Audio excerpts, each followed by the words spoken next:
Good morning बेटा। गया lecture में आपणे एक नવો टॉपिक स्टार्ट कर्यो तो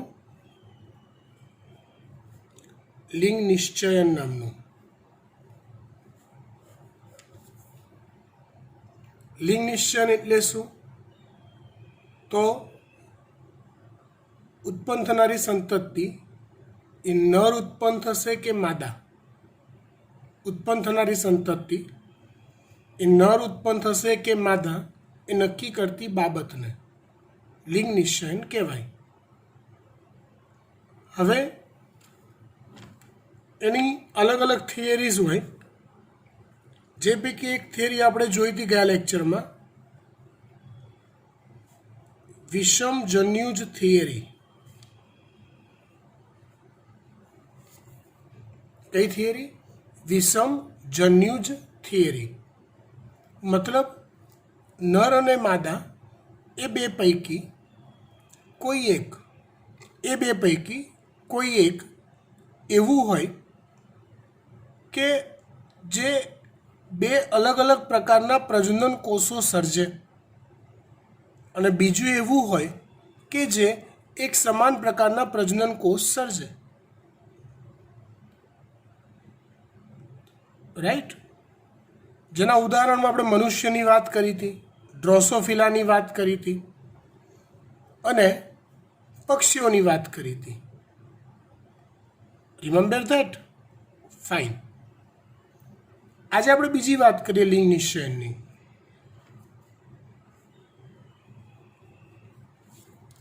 બીજી પદ્ધતિ છે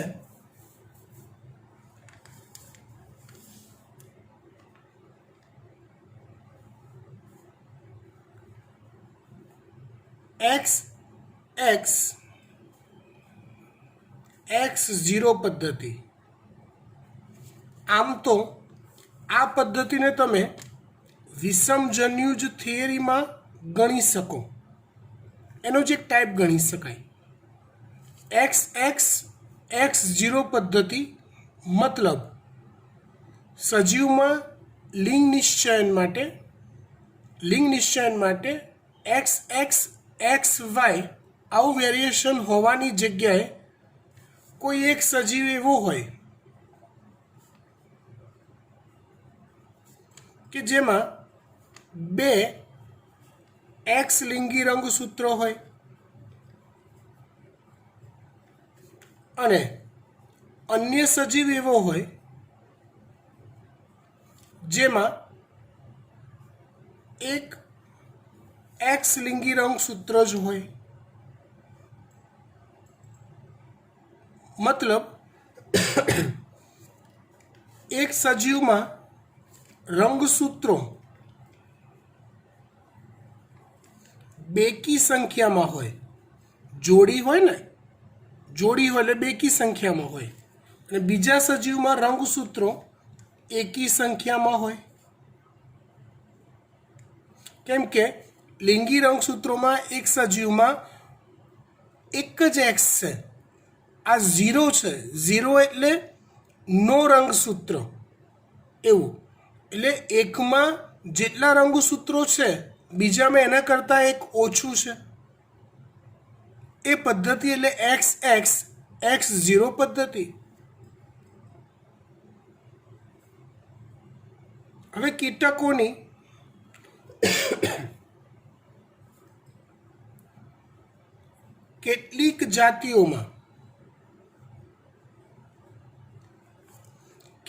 કેટલીક જાતિઓમાં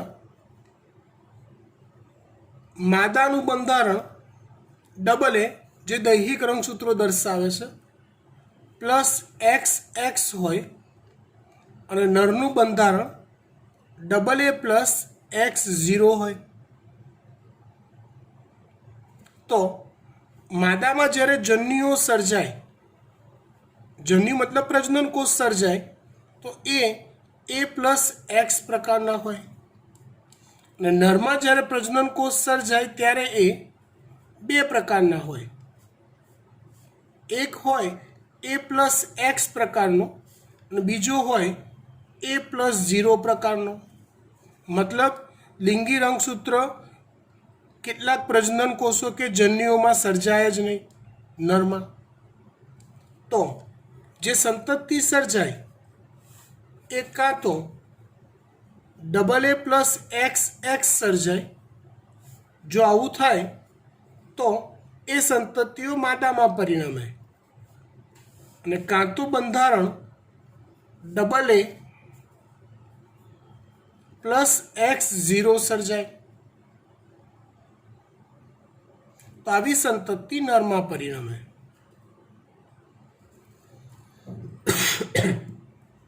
કીટકોની કેટલીક બીજી જાતિઓ પણ હોય.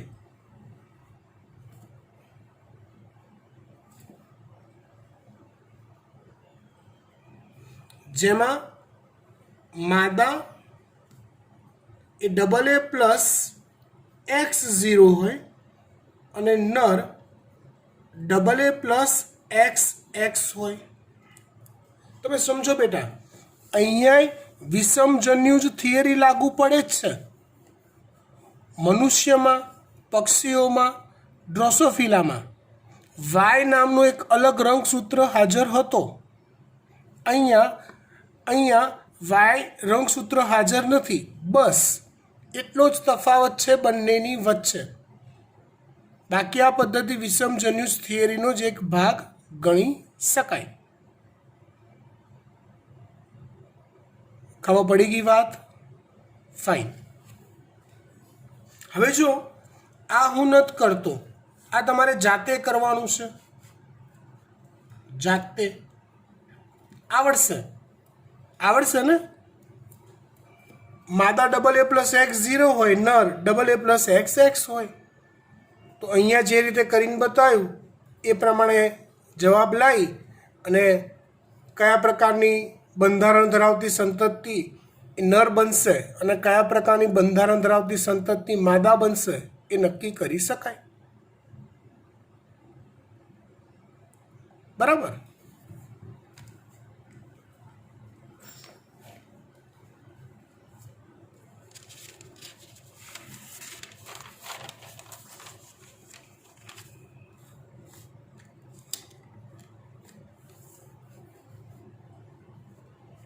હવે લિંગ નિશ્ચયની એક બીજી થિયરી જોઈએ, જેને અસંયોગી જનન કહેવાય.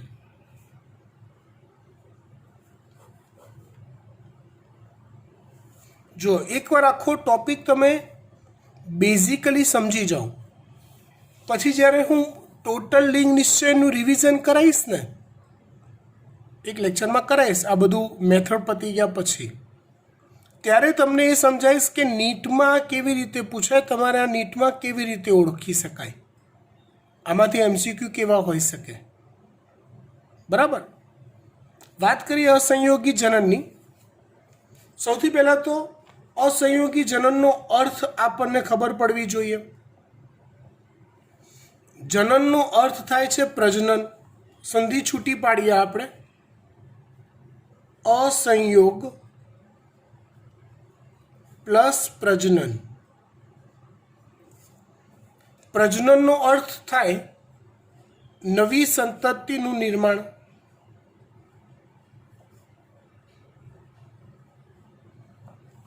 અને અસંયોગ એટલે શું? તો કે ભેગા ન થવું. આનો અર્થ આપણે અહીંયા શું લેવાનો?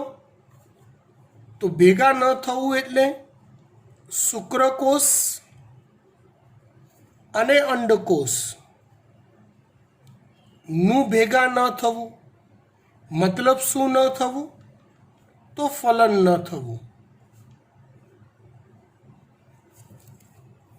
ઇન શોર્ટ, ફલન ક્રિયા થયા વગર એકલા અંડકોષમાંથી જો નવી સંતતિ સર્જાય તો એને અસંયોગી જનન કહેવાય. જો એવો સવાલ નહીં પૂછવાનો કે આવું કેવી રીતે બને, આ કુદરત છે, સૃષ્ટિનું સર્જન ઈશ્વરે કરેલું છે. જાત જાતની વેરાયટી, જાત જાતની ભિન્નતા, અલગ અલગ પ્રકારના કન્ડિશન કુદરતે મૂકેલા છે. હજી આના પછીનો જે પ્રકાર સમજાઈશ ને એ તો આનાથી બી જોરદાર છે, બરાબર. હવે ઇન શોર્ટ અસહયોગી જનન એટલે શું? તો કે એકલા કોઈ એક પ્રજનન કોષમાંથી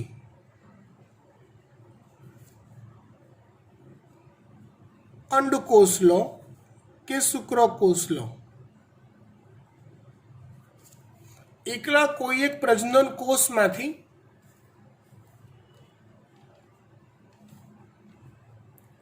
સંતતિનું નિર્માણ થાય,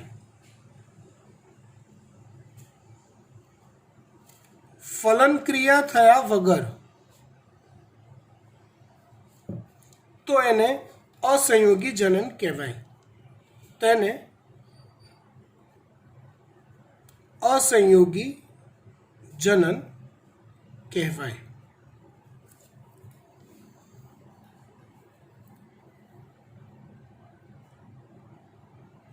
હવે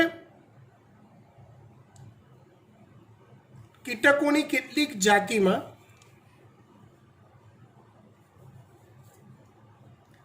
રંગસૂત્રની સંખ્યા આપણે ધારી લઈએ કે 32 છે. જો અહીંયા બની શકે કે ચોપડીમાં ઉદાહરણમાં 32 જ છે, માની લો કે 36 આપે, 40 આપે. આપણે કોઈ ચોક્કસ આંકડાને નથી પકડતા, આપણે કન્સેપ્ટને પકડીએ છીએ, મેથડને પકડીએ છીએ. આપણે કોઈ કીટક એવું પસંદ કર્યું કે જેમાં રંગસૂત્રોની સંખ્યા 32 છે, જે અસંયોગી જનન પણ કરી શકે છે. ધારો કે એવા માદા કીટકમાં 32 રંગસૂત્ર છે, તો એવા નર કીટક જે હોય એમાં 16 રંગસૂત્રો હોય છે. માદામાં 32 રંગસૂત્રો હોય અને નર કીટકમાં એના કરતાં અડધા રંગસૂત્રો હોય. એટલે માદાને આપણે દ્વિકીય કહી શકીએ અને નરને આપણે એકકીય કહી શકીએ. માદાને 2n કહી શકીએ, નરને n કહી શકીએ. એટલે માદામાં રંગસૂત્રોની જોડીઓ હોય, પેર હોય આવી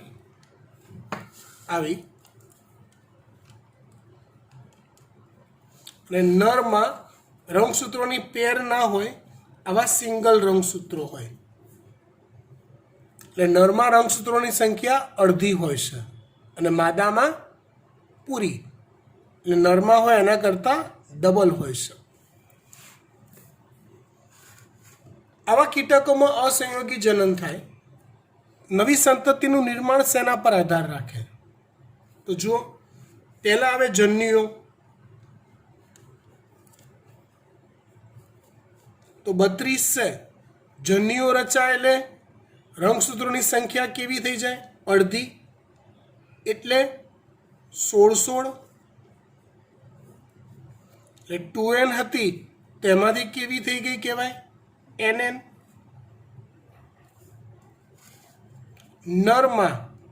નરમાં શું થશે બોલો? 16 માંથી 8 થશે પ્રજનન કોષમાં?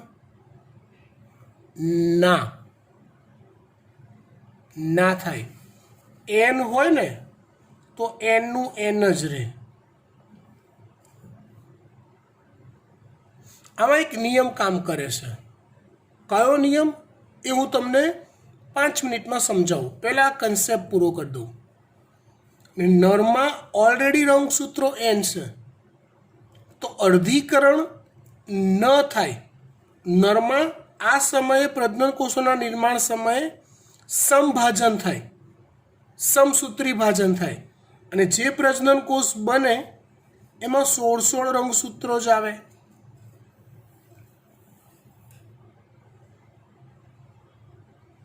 એક નિયમ તમને યાદ કરાવું.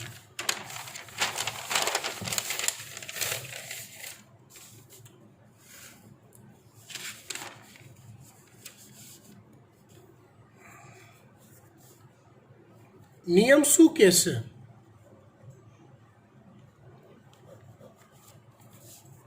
કે કોઈ પણ સજીવના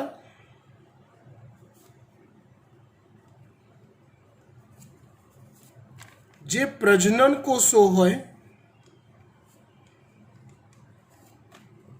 તે હંમેશા એન જ હોય. પછી ભલે ને તે સજીવ 2n પણ હોય કે n હોય. મતલબ કુદરતમાં નીચલી કક્ષાના કેટલાક સજીવો એવા હોય છે કે જેમાં રંગસૂત્રો દ્વિકીય નથી હોતા, એકકીય હોય છે. પ્રજનન કોષ હંમેશા એકકીય હોય. જો સજીવ 2n હોય તો એમાંથી જ્યારે પ્રજનન કોષ બને ત્યારે અર્ધીકરણ થાય.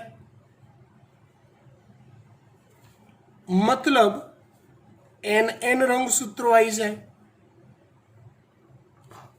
અને જો સજીવ પોતે જ n પ્રકારનું હોય તો એના પ્રજનન કોષોના નિર્માણ સમયે અર્ધીકરણ ન થાય. જો શબ્દો મારા ધ્યાનથી સાંભળો, ક્યાંક ને ક્યાંક એમાં પણ છુપી રીતે નીટ આવી ગયું.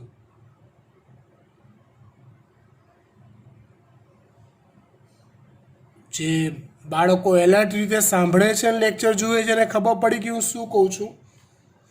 સજીવ જો n પ્રકારનું હોય તો એમાં પ્રજનન કોષોના નિર્માણ સમયે જ્યારે બનતા હોય ત્યારે સમભાજન થાય.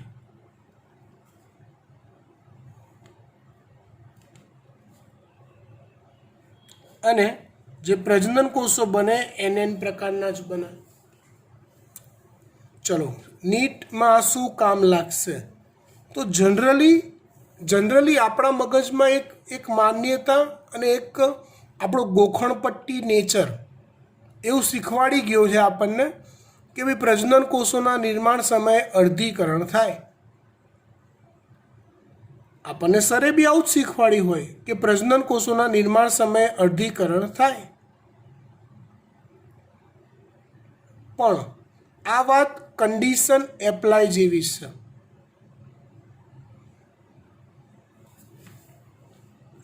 પ્રજનન કોષોના નિર્માણ સમયે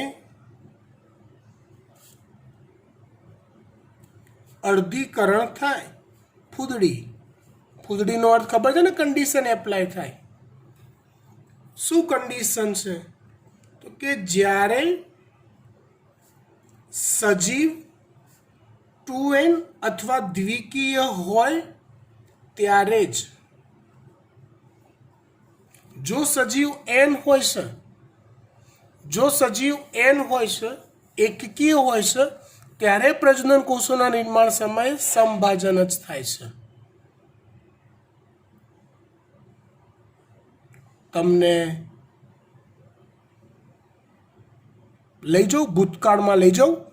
આવું તમે શીખી ગયા છો એવું યાદ કરાવું? બોલો, કરાવી દઉં? જો નીટ માટે યાદ રાખવાનું કે જો સર કશું યાદ કરાવે છે અને આપણને યાદ નથી આવતું તો ડાયા છોકરાની જેમ એ ટોપિક ફરી એકવાર ફેંદી નાખવો. નીટ બાયોલોજી અઘરું ઓછું હોય છે, લેન્ધી વધારે હોય છે. એક જ ગુરુ મંત્ર છે એનો. જેટલો સિલેબસ એક સાથે મગજમાં રમતો હશે એટલું નીટમાં વધારે માર્ક આવશે. યાદ કરાવી દઉં. જો આ વાત તમે શીખી ગયા છો કે પ્રજનન કોષોના નિર્માણ સમયે સમભાજન પણ થાય. યાદ કરો, એકવિધ જીવનચક્ર. સદીઓ પહેલાં ભણી ગયા 11મા ધોરણમાં એકવિધ દ્વિવિધ જીવનચક્રો, એ પૈકીનું એકવિધ જીવનચક્ર જોઈ લો, ધ્યાનથી જાઓ, જોઈ લો. એમાં સજીવ પોતે એન હોય અને એમાંથી જ્યારે જન્યુઓ બને ને ત્યારે સમભાજન થાય છે. Get it?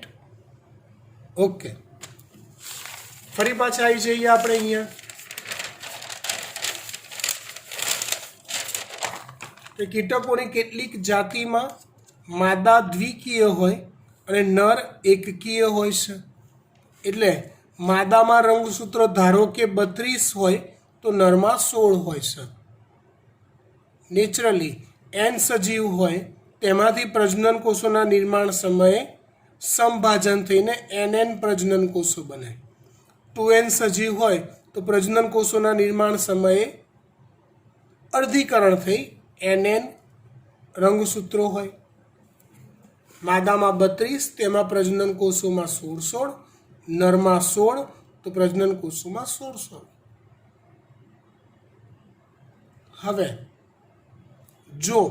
હવે જો તોની વાત આવશે. જો માદાના અંડકોષમાંથી અસંયોગી જનન થઈ, માદાના અંડકોષમાંથી જો અસંયોગી જનન થઈ, મતલબ ફલન ના થયું, આગળ વ્યાખ્યા જોઈ, ફલન નથી થતું, એમનેમ એમાંથી સંતતિ બની જાય ગર્ભ વિકાસ થઈને. અસંયોગી જનન થઈને જો ડાયરેક્ટ સંતતિ બને તો એ 16 રંગસૂત્રો ધરાવતી હશે, જે સંતતિ નર તરીકે વિકસશે. કેમ કે નરમાં રંગસૂત્રો 16 હોય છે. પણ જો માદાનો અંડકોષ નરના શુક્રકોષથી ફલિત થશે, ફલન ક્રિયા થશે, તો આના 16 અને આના 16 એમ 32 રંગસૂત્રો ધરાવતો ફલિતાંડ બનશે.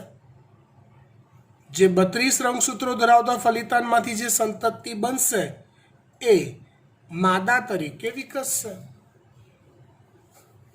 એટલે આને અસંયોગી જનન કીધું, એની જગ્યાએ એવું પણ કહેવાય તો કે એકકીય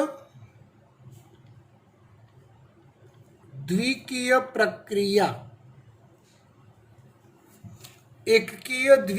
પ્રક્રિયા દ્વારા થતું લિંગ નિશ્ચયન.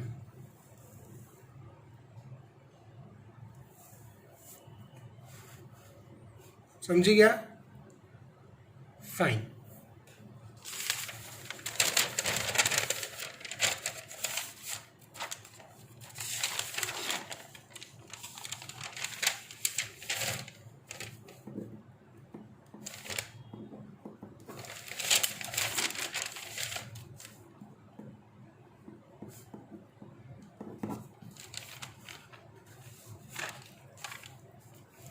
હવે આગળ વાત કરીએ આપણે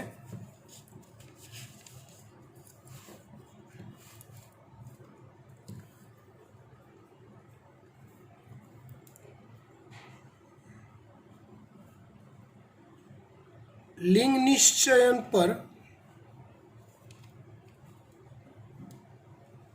પર્યાવરણીય અસર.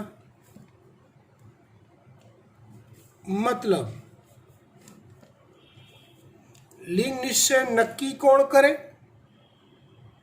તો કે રચાયેલો ગર્ભ, રચાયેલું ફલિતાંડ એ કયા પ્રકારના પર્યાવરણમાં ઉછેર પામે છે એના આધારે પણ લિંગ નિશ્ચયન થાય. એની પાસે કયા રંગસૂત્ર છે, શું છે, એની સાથે કોઈ લેવા દેવા નહીં. કયા પર્યાવરણમાં એનો ઉછેર થયો એના આધારે લિંગ નિશ્ચયન થાય.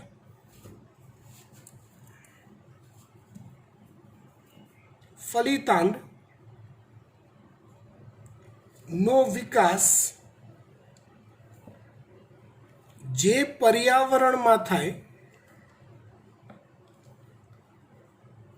તેને આધારે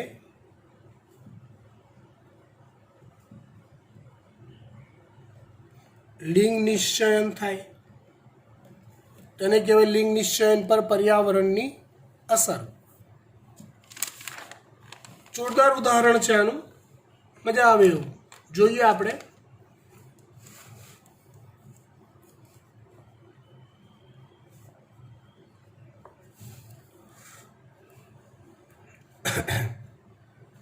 ઉદાહરણ છે બોનેલિયાનું.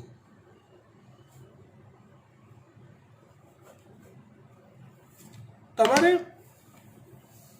હા કયા પ્રાણીની વાત કરી રહ્યા છીએ, કયા પ્રકારનું લિંગ નિશ્ચયન છે એ તો યાદ રાખવું જ પડશે, પણ એનો કન્સેપ્ટ ખાસ સમજવો પડશે. આ નીટનું પેપર કાઢવાવાળા જે ખરા ને એ તમારી બુદ્ધિ ક્ષમતાની કસોટી કરશે, તમારી લોજિકલ લેવલની કસોટી કરશે. એટલે તમને બેઠે બેઠું બોનેલિયાનું નામ ના દે, કોઈ ફલાણું ઢીકણું પ્રાણી કે ને એની આખી લિંગ નિશ્ચયની ખોટી ખોટી સ્ટોરી બનાવીને આપે અને પછી તમને કહે કે બોલો આમાં લિંગ નિશ્ચયન કયા પ્રકારે થયું કહેવાય, તો તમારે જાતે સમજવું પડે. એના માટે કન્સેપ્ટ પાક્કો આવડતો હોય તો પ્રોબ્લેમ ના થાય. વાત કરીએ બોનેલિયામાં લિંગ નિશ્ચયન. બોનેલિયા એક દરિયાઈ કૃમિ છે,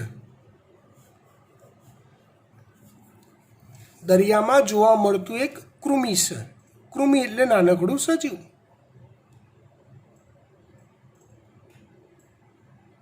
જે હંમેશા સમૂહમાં વસવાટ કરે છે. મતલબ દરિયામાં તમને ભાગ્યે જ ભૂલથી જ છૂટું છવાયું એકાદું બોનેલિયા જોવા મળે, બાકી હજારો બોનેલિયાનું આખું ઝુંડ જ ફરતું હોય, હજારો બોનેલિયાનું. એવું એક દરિયાઈ કૃમિ છે, સમૂહમાં વસવાટ કરે છે. પણ એક જોરદાર વાત કહું, મજા આવે એવી. જો આપણે દરિયામાં ગયા અને બોનેલિયા દેખાયા તો મારી ગેરંટી એ જે બોનેલિયા તમને દેખાયું ને એ માદા જ હશે, નર નહીં હોય. ધારો કે માની લો કે આપણે પ્રેક્ટિકલ અભ્યાસ માટે મળજીવા તરીકે દરિયામાં ઉતરી ગયા બોનેલિયાને શોધવા માટે, બરાબર. દરિયામાં જોતાં તમારું ધ્યાન ગયું કે જો સાહેબ પાછળ બોનેલિયા છે, એનું ઝુંડ છે, એટલે મારે જોવાની જરૂર નહીં પડે, હું એમને એમ કહી દઈશ એ માદા જ હશે. કેવી જોરદાર વાત! નર બોનેલિયા હશે જ નહીં. તો સાલું લિંગ નિશ્ચયની બધી વાત ક્યાં આવી? હે છે ને ટ્રેજેડી? જોરદાર વાત છે ને. હવે હું ભેદ ખોલું, જુઓ.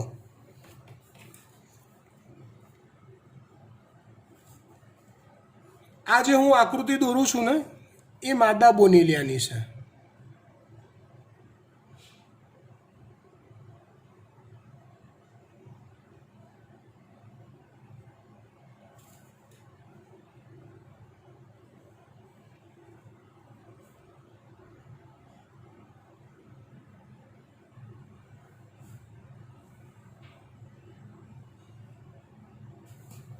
આ એક માદા બોનેલિયા છે.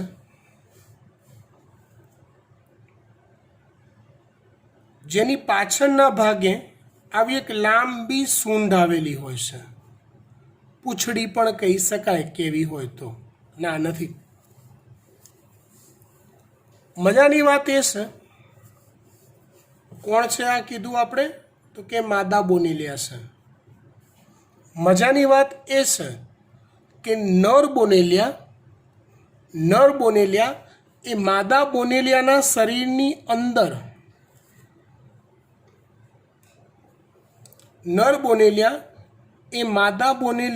શરીરની અંદર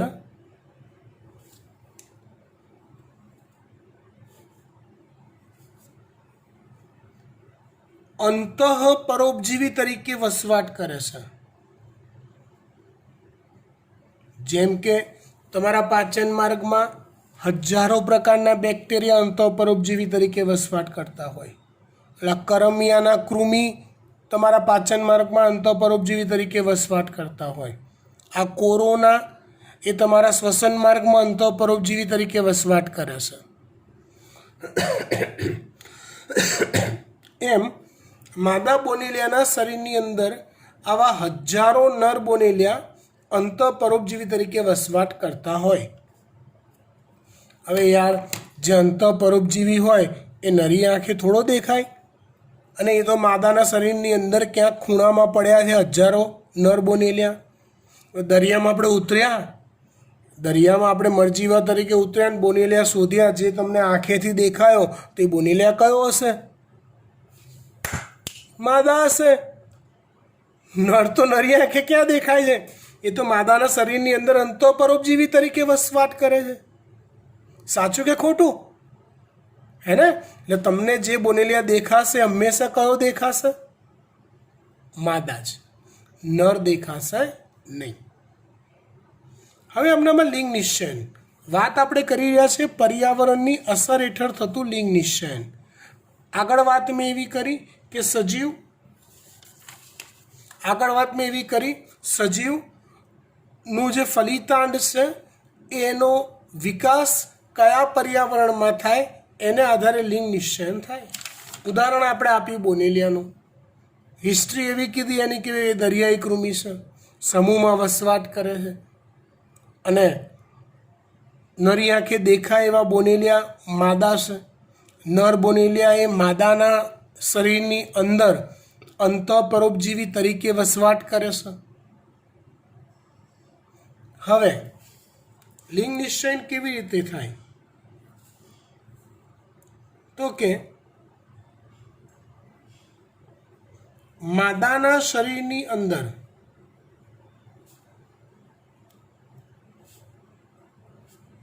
નર બોનેલિયા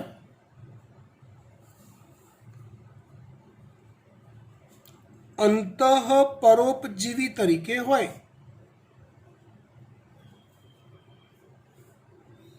ફલન ક્રિયા એ બંને પોતાના પ્રજનન કોષો ભેગા કરી ફલિતાંડ બનાવે. એ ફલન ક્રિયા થઈને ફલિતાંડ જે બને છે એ ફલિતાંડમાંથી ડિંબ બને છે. આટલી પ્રોસેસ એ માદાના શરીરની અંદર થાય છે.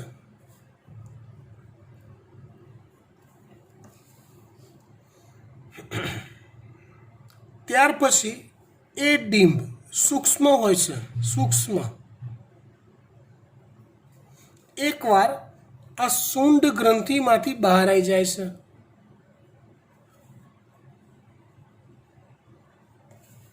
ડિંબ સૂક્ષ્મ ગ્રંથિમાંથી શુંડ ગ્રંથિમાંથી બહાર આવી જાય છે. બહાર એટલે ક્યાં? દરિયાના પાણીમાં. બોનેલિયામાં માદા બોનેલિયાઓની હજારોની વસાહત સાથે હોય.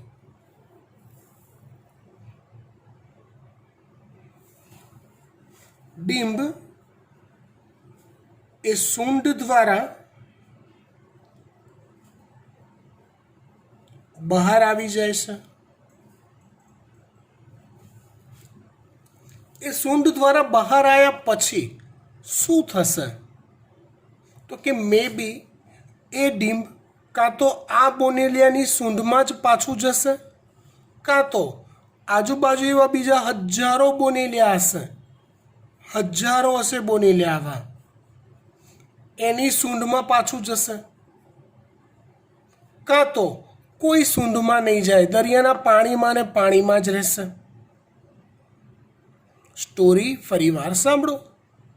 નર બોનેલિયા માદાના શરીરમાં અંતઃપરોપજીવી તરીકે હોય. ફલન બલનની જે પ્રોસિજર છે માદાના શરીરમાં થઈ જાય. ફલિતાંડ માદાના શરીરમાં બની જાય. એમાંથી ડિંબ સૂક્ષ્મ હોય એ પણ માદાના શરીરમાં બની જાય. એ ડિંબ શુંડ ગ્રંથિ દ્વારા બહાર આવી જાય. બહાર આવ્યા પછી બે ઓપ્શન રહે. કેટલા ઓપ્શન રહેશે? બે. એક ઓપ્શન કાં તો એ ડિંબ સૂંઢ દ્વારા એ જ બોનેલિયા કે અન્ય બોનેલિયા ના શરીરમાં પ્રવેશે,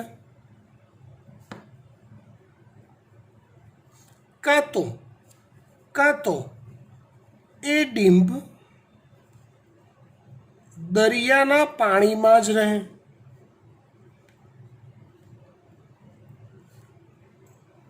આવી બે શક્યતાઓ રહે.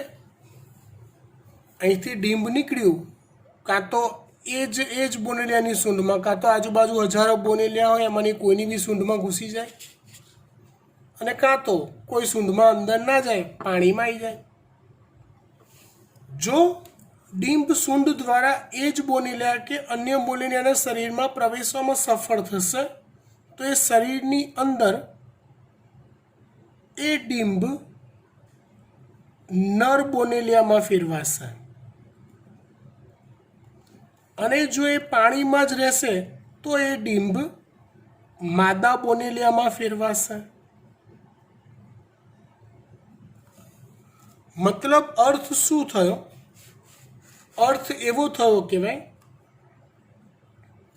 કે માદાના શરીરના અંતઃસ્ત્રાવો ના પર્યાવરણ માં ડિંબ ઉછેર પામે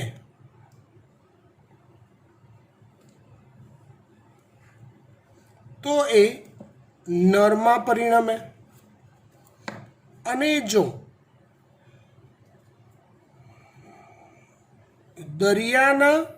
દરિયામાં જે પર્યાવરણ છે એમાં ડિંબ ઉછેર થાય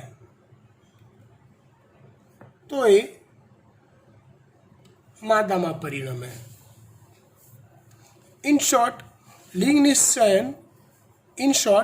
લિંગ નિશ્ચયનનો આધાર શેના પર હોય છે? તો કે પર્યાવરણ કયું એને મળે છે ડિંબનો ઉછેર થવા માટે, એના પરથી એ નક્કી થાય છે. સેમ આવું જ કંઈક, સેમ તો ના કહેવાય પણ આવું જ પર્યાવરણની ઇફેક્ટથી જ લિંગ નિશ્ચયન થતું હોય એવું પ્રાણી મગર છે અને કાચબો પણ છે. શોધી કાઢો તો તમારી રીતે મગરમાં અને કાચબામાં નર મગર બનશે કે માદા મગર, નર કાચબો કે માદા કાચબો, એ લિંગ નિશ્ચયન કઈ રીતે નક્કી થાય છે શોધી કાઢો. બરાબર, આટલે સુધી રાખીએ છીએ. હોમવર્કમાં અત્યાર સુધી આ જે બી ચલાવ્યું છે એ તૈયાર કરી મોઢે કરી લખીને મેમને તમારે ફોરવર્ડ કરવાનું છે. બાય.